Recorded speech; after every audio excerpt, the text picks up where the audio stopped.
हाय दोस्त मु एन नायक तो मु आज आपण ପାଇଁ ନେଇକି ଅନ୍ୟ ଏକ କାହାଣୀ ଏହା ମଧ୍ୟ ସତ୍ୟ ଉପରେ ଆଧାରିତ। ବିହାରର ବେଗୁସରାଇ ତ ବେଗୁସରାଇରେ ଏକ ଗାଁ ଥିଲା ଯାହାକି ପଡ଼ୁଥିଲା ମୁସେରୀ ଗାଁ।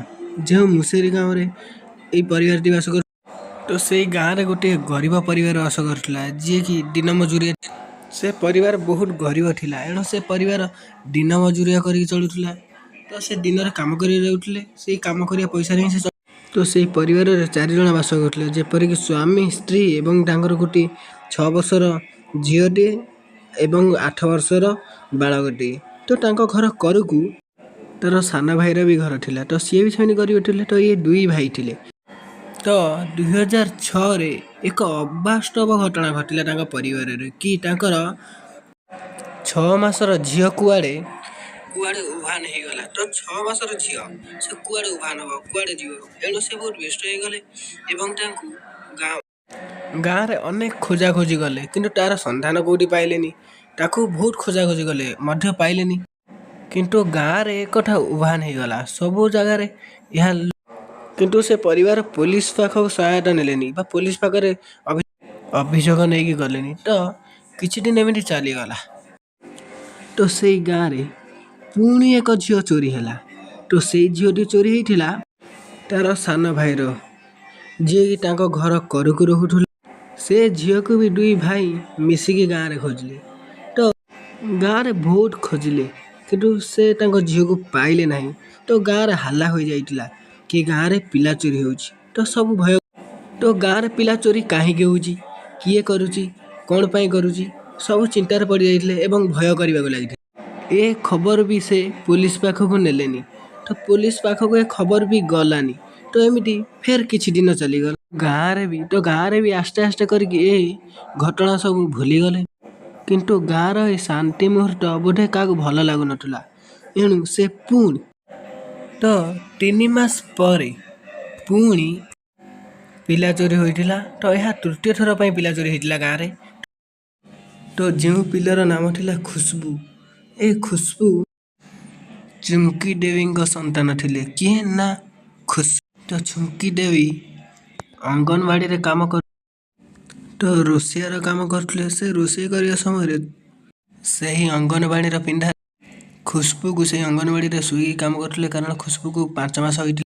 ତ ସେଇ ଅଙ୍ଗନବାଡ଼ିରେ ହିଁ ଖୁସବୁ ଚୋରି ହୋଇଯାଇଥିଲା। ଏହାପରେ ଚୁମଚୁମ ଦେବୀ କ'ଣ କରିବେ କ'ଣ ନାହିଁ ଭାବିକି ଭାରି ବିଛୁଳାଟି ହେଇଯାଇଥିଲେ। ଏହାପରେ ସାଙ୍ଗେ ସାଙ୍ଗେ ସେ ତାଙ୍କ ଗାଁର ଥାନାକୁ ଖୁସବୁର ରିପୋର୍ଟ ଲେଖିବାକୁ ଗଲେ। ତ ଏହା ପ୍ରଥମ ଥର ପାଇଁ କି ସେଇ ଗାଁରୁ ପ୍ରଥମ ଥର ପାଇଁ କି ଥାନାକୁ କେସ୍ ଏ ରିପୋର୍ଟ ଲେଖିବା ମାତ୍ରକେ ପୋଲିସ ସାଙ୍ଗେ ସାଙ୍ଗେ ଗାଁକୁ ଆସି ତ ଗାଁକୁ ଆସିକି ସେ ଖୁସବୁ ବିଷୟରେ ପଚରା ପଚରି କଲା କିନ୍ତୁ ଖୁସବୁର ସନ୍ଧାନ କିଛି ପାଇଲାନି। ହେଲେ ଲୋକଙ୍କ ପାଖରେ ତ ଆଗରୁ ଚୋରି ହୋଇଥିବା ସେଇ 2ଟି ଶିଶୁଙ୍କ କଥା ସେ ଶୁଣିଲା। ଏଣୁ ସାଙ୍ଗେ ସାଙ୍ଗେ ସେ ପରିବାରକୁ ଯାଇକି ପୋଲିସ ପଚରା ଉଚରା ଖୁସବୁ ବିଷୟରେ ପୋଲିସ କିଛି ତାଙ୍କୁ ପଚାରିଲା। ଏଣୁ ସେମାନେ କହିଲେ ଖୁସବୁ ବିଷୟରେ ଯଦି ଯିଏ କିଛି କହିପାରେ ସିଏ ହେଉଛି ଏଇ ପିଲା। ତ ସିଏ ତା ଘର ଲୋକ ଅମରଜିତ ସରଦାକୁ ଡାକିଲେ। ତ ପ୍ରଥମ ଥର ପାଇଁ ଅମରଜିତ ସରଦା ପୋଲିସଙ୍କ ଆଗରେ ଠିଆ ହେଇଥିଲା ଏବଂ ହସୁଥିଲା। ତ ପୋଲିସ ଭାବିଲେ କି ଏ ପିଲା ଛୁଆଙ୍କ ସହିତ ବୁଲାବୁଲି କରେ ଖେଳକୁଦ କରେ ଏଣୁ ଏ କିଛି ଜାଣିଥିବ। ଏଣୁ ପୋଲିସ ପଚାରିଲେ ଅମରଜିତ ସରଦାକୁ। ତ ପଚାରିଲେ ଅମରଜିତ ସରଦା ତୁମେ ଖୁସବୁ ବିଷୟରେ କିଛି ଜାଣିଛ? ସେ କିଛି କହିନଥାଏ ଏବଂ ସେମିତି ପୋଲିସ ମୁହଁକୁ ଅନେଇଥାଏ। ତ ପୋଲିସ ପୁଣି ପଚାରିଲା କି ଅମରଜିତ ସରଦା ତୁମେ ଖୁସବୁ ବିଷୟରେ କିଛି ଜାଣିଛ? ତ ଅମରଜିତ ସରଦା କିଛି କହୁନଥାଏ ବାସ୍ ପୋଲିସକୁ ଅନେଇ ଖାଲି ହସୁଥାଏ। ତ ପୋଲିସ ଭାବିଲେ କି ଏ ଛୁଆ କ'ଣ ଜାଣିଥିବ ଖୁସବୁ ବିଷୟରେ। ତ ୟାକୁ ପଚାରିଲେ ତ କିଛି ବି କହୁ। ଏହାପରେ ଅମରଜିତ ସରଦା ପୋଲିସକୁ ଅନେଇକି ହସି ହସିକି ସେ କହିଲା କି ମୁଁ ଖୁସବୁ ବିଷୟରେ ଜାଣେ। ବା ପୋଲିସ ମାନେ କହିଲେ ତେବେ କୁହ ଖୁସବୁ କେଉଁଠି ଅଛନ୍ତି ତୁମେ ତାକୁ ଦେଖିଛ? ଅମରଜିତ ସରଦା ପୁଣି ହସିଲା ଆଉ କହିଲା ମୁଁ କହିବି ମୋତେ ବିସ୍କୁଟ ଦେଲେ ମୁଁ କହିବି। ଏବଂ ତ ଏହା ଶୁଣିକି ପୋଲିସ ମାନେ ଭାବିଲେ କି 8 ବର୍ଷର ଶିଶୁଟେ ଏଣୁ ତାକୁ ବିସ୍କୁଟ ଦେଲେ ସେ ଅଥବା କିଛି ଖୁସବୁ ବିଷୟରେ ଏଣୁ ତାକୁ ପୋଲିସ ମାନେ ଆଣିକି ବିସ୍କୁଟ ଦେଲେ। ଅମରଜିତ ସାଙ୍ଗେ ସାଙ୍ଗେ ବିସ୍କୁଟକୁ ଦେଖିକି ଖାଇବାକୁ ଲାଗିଲା। ଏହାପରେ ପୋଲିସ ମାନେ ଏବେ ତ କୁହ ଖୁସବୁକୁ ତୁମେ କେଉଁଠି ଦେଖିଛ ବୋଲି? ତ ପୋଲିସ ପଚାରିଲା ପରେ ତ ମୁଁ ତାକୁ ଲୁଚେଇକି ନେଇକି ଇଟାରେ ଛେଚି ଛେଚି ଖୁସବୁକୁ ମୁଁ ମାରିଦେଇଛି। ତାକୁ ଇଟାରେ ଛେଚି ଛେଚି ମୁଁ ମାରିଦେଇଛି। ଏହାପରେ ପୋଲିସ ମାନେ ଆଶ୍ଚର୍ଯ୍ୟ ହୋଇଗଲେ। ଆଉ ପୋଲିସ ମାନେ କହିଲେ ଏକ ସତ କହୁଛି 8 ବର୍ଷର ଶିଶୁ କୌଣସି ପିଲାକୁ ମାରିପାରିବ? ଏଣୁ ପୋଲିସ ଟିକେ କାଇଦା କରିକି ପଚାରିଲେ ଅମରଜିତ ତୁମେ ମିଛ କହୁଛ ନା? ଅମରଜିତ ସାଙ୍ଗେ ସାଙ୍ଗେ କହିଲା ନା ସାର୍ ମୁଁ ମିଛ କହୁନି, ମୁଁ ସତ୍ୟ କହୁଛି ସାର୍, ମୁଁ ହିଁ ଖୁସବୁକୁ ମାରିଛି। ଏହାପରେ ପୋଲିସ କହିଲେ ତୁମେ ଆମକୁ ଖୁସବୁ ପାଖକୁ ନେଇପାରିବ କି ଅମରଜିତ? ଏହାପରେ ଅମରଜିତ ସରଟା ନିଜେ ପୋଲିସ ମାନଙ୍କୁ ନେଇକି ଗଲା। କହିଲା ଚାଲ ମୁଁ ହିଁ ନେଇକି ଯିମି ଆଉ ତମକୁ ଦେଖେଇମି କି ମୁଁ କୋଉଠି ଖୁସବୁକୁ ମାରିକି ପକେଇଛି। ତ ସେ ସେଇ ଅଙ୍ଗନବାଡ଼ିର ଠିକ୍ ପଛକରକୁ ନେଇଗଲା, ଯେଉଁଠିକି ଏକ ସୁନସାନ ରାସ୍ତା। ସେଇ ସୁନସାନ ରାସ୍ତାରେ ସେ ନେଇଗଲା କି ବିଲରେ, ସେ ସାଇଡ୍ କି ବିଲ ଥିଲା ତ ସେ ସାଇଡ୍ ବିଲକୁ ହିଁ ନେଇଗଲା। ସେଇ ବିଲରେ ଏକ ଝାଡ଼ି ଥିଲା, ଏକ ବୁଦା ପରି ହେଇଥିଲା। ସେ ସେଇ ବୁଦାରେ ଏକ ଗାତ ଖୋଲିକି ଖୁସବୁକୁ ମାରିକି ପୋତିଥିଲା। ଏହା ଦେଖିକି ତ ଖୁସବୁର ମଲା ଦେହ ଦେଖିକି ପୋଲିସ ମାନେ ଚମକି ଗଲେ। ଆଉ ପୋଲିସ ମାନେ ବି ଭାବି ପାରୁନଥିଲେ କି ମାତ୍ର 8 ବର୍ଷର ପିଲାଟିଏ ଯିଏକି ଅମରଜିତ ସରଟା ସେ ଖୁସବୁକୁ ହିଁ ମାରି ପାରିଥିବ। ଏଣୁ ପୋଲିସ ସାଙ୍ଗେ ସାଙ୍ଗେ ଅମରଜିତ ସରଟାକୁ ଥାନାକୁ ନେଇଗଲା ଏବଂ ଥାନାକୁ ନେଲା ପରେ ଅମରଜିତ ସରଟାକୁ ପୋଲିସ ପଚାରିଲା କି ସେ କିପରି ଖୁସବୁକୁ ନେଇକି ତାକୁ ମାରିଥିଲା ବୋଲି। ଏହାପରେ ଅମରଜିତ ସରଟା କହିଲା କି ଖୁସବୁକୁ ତ ସେ ଆଗେ ଅଙ୍ଗନବାଡ଼ିରୁ ଚୋରି ହିଁ କଲା। ଅଙ୍ଗନବାଡ଼ିରୁ ଚୋରି କଲା ପରେ ଅଙ୍ଗନବାଡ଼ିର ପଛରେ ଏକ ଲମ୍ବା ରାସ୍ତା ପଡ଼ିଛି, ଯାହାକି ସୁନସାନ ରାସ୍ତା। ସେ ରାସ୍ତାରେ ନେଇକି ସେ ଆଗେ ତାର ବେକକୁ ଚିପିଲା। ବେକକୁ ଚିପିଲା ମାତ୍ରକେ ସେ ମଲାନି। ଏଣୁ ତାକୁ ଇଟାରେ ମୁହଁକୁ ଛେଚି ଛେଚିକି ଅମରଜିତ ସରଟା ମାରିଥିଲା। ଏହାପରେ ସେ ଏକ ବୁଦାରେ ଏକ ଛୋଟିଆ ଗାତଟିଏ ଖୋଲିକି ତାକୁ ପୋତି ଦେଇଥିଲା। ତ ଏହିପରି ଅମରଜିତ ସରଟା ଖୁସବୁକୁ ମାରିଥିଲାର ବୋଲି କହିଲା। ତ ଏହାପରେ ପୋଲିସ ବି ବହୁତ ଛାନିଆ ହେଇଗଲା ଏବଂ କହିଲା କି 8 ବର୍ଷର ଏ ବାଳକ ଯିଏକି ଅମରଜିତ ସରଟା ସିଏ ପରେ ଏମିତି ଅସମ୍ଭବ ଭାବରେ ପିଲାଟିକୁ ମାରିଛି। ଫେର ଅମରଜିତ ସରଟା ଗଲା କେବଳ ମୁଁ ଖୁସବୁକୁ ନୁହଁ ମୋର 2 ଭଉଣୀକୁ ବି ମୁଁ ଠିକ୍ ଏହିପରି ମାରିଛି। ତ ଏହାପରେ ପୋଲିସ ଫେର କହିଲା କି ତୁ ପୁଣି ତୋ 2 ଭଉଣୀକୁ ବି ମାରିଛୁ? ତ ପୋଲିସ ପୁଣି ସ୍ନେହରେ ତାକୁ ପଚାରିଲା କି ଅମରଜିତ ସରଟା ତୁ ତୋର ନିଜ ଭଉଣୀକୁ କାହିଁକି ମାରିଲୁ?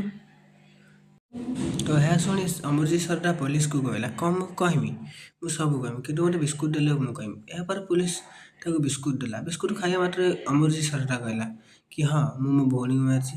ତ ମୁଁ ଆଗେ ମୋ ଭଉଣୀକୁ ଇଟାରେ ଛେଚିକି ମାରିବାକୁ ଚେଷ୍ଟା କଲି କିନ୍ତୁ ସେ ମଲାନି। ଏହାପରେ ମୁଁ ତା ବେକ ଚିପିନି ଏବଂ ଏହାପରେ ସେ ମଲାନି। ଏହାପରେ ମୁଁ ତା ବେକ ବହୁତ ଜୋର ଚିପିକି ମୋ ଭଉଣୀକୁ ମୁଁ ମାରିଦେନି। ତ ଏହାପରେ ପୋଲିସ ବହୁତ ଭାବିକି ବହୁତ ଚିନ୍ତିତ ହୋଇଗଲା ଏବଂ ସେ ଭାବିଲା କି ଏ ଅମରଜିତ ସରଟା ସାଧାରଣ ପିଲା ନୁହଁ। ଏଣୁ ଅମରଜିତ ସରଟାକୁ ସେ ସାଇକୋଲୋଜି ପାଖକୁ ପଠାଗଲା। ତ ସାଇକୋଲୋଜି ପାଖକୁ ପଠାଗଲା ଯେତେବେଳେ ସାଇକୋଲୋଜି ତ ଅମରଜିତ ସରଟା ଉପରେ ବହୁତ ପରୀକ୍ଷା ବିରୀକ୍ଷା କଲା। ତ ସେ ତାପରେ ଜାଣିଲା କି ଅମରଜିତ ସରଟା ସାଧାରଣ ପିଲା ନୁହେଁ।